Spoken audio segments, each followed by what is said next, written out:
So more Epstein files came out with serious accusations tied to Donald Trump. And once again, a lot of people are completely unfazed. That reaction is what I want to talk about. This isn't about whether you like Trump or even support him. It's not about guilt decided on social media or public opinion. It's about standards. For the most powerful position on the planet, accusations this serious should trigger investigations, not shrugs. And that's where the problem starts, because shrugging this off is not ignorance, it's a choice. If these same allegations were attached to Biden, Obama, or Hillary Clinton, the entire country, not just half of it, would be screaming for hearings, resignations, and wall-to-wall coverage. We all know that.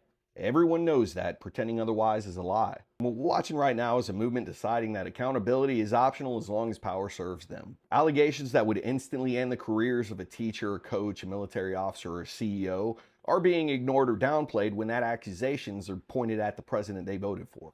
Not because those accusations aren't serious, but because admitting they matter would be extremely inconvenient, especially when those allegations are tied to the most notorious sex trafficker in modern history. You don't get to call yourself anti-elite, you don't get to call yourself anti-corruption, and you don't get to call yourself protective of children and women when dismissing all of this. And you don't get to cherry pick your outrage. Values either apply when it's hard or they don't exist at all. And this is where it stops being about Trump. Because this is what happens when an entire base decides that nothing disqualifies their guy, when loyalty becomes more important than scrutiny, and when power is protected instead of questioned.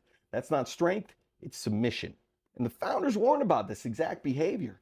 Not loud tyrants, but devoted followers. A leader shielded from accountability by excuses was their definition of a system in collapse. And this is why silence is dangerous. It normalizes what should never be normal. The founders warned that a people who excuse anything for their leader will lose the right to call themselves free.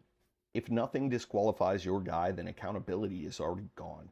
Staying silent is about comfort, because protecting power through willful ignorance feels easier than confronting what it says about you.